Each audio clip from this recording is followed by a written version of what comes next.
நாம் தினமும் பயன்படுத்தும் பாமாயில் எண்ணெய். அது எப்படி தயாராகிறது தெரியுமா?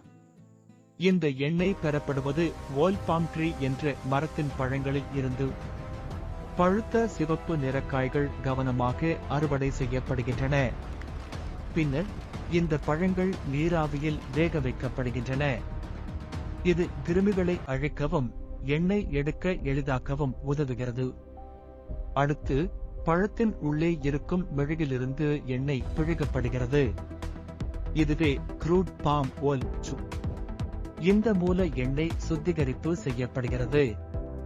அதில் உள்ள அசுத்தங்கள், நிறம் மற்றும் வாசனை மாற்றப்படுகின்றன. அதன்பின் தர பரிசோதனை செய்து பாதுகாப்பானதா என்று உறுதி செய்கிறார்கள். பின்னர் ஃபுட் ஃபோர்ட்டிஃபிகேஷன் மூலம் விட்டமின் ஏ மற்றும் டி சேர்க்கப்படுகிறது. இந்த எண்ணெய் பாக்கெட்டுகளில் நிரப்பப்பட்டு மக்களுக்கு வழங்கப்படுகிறது.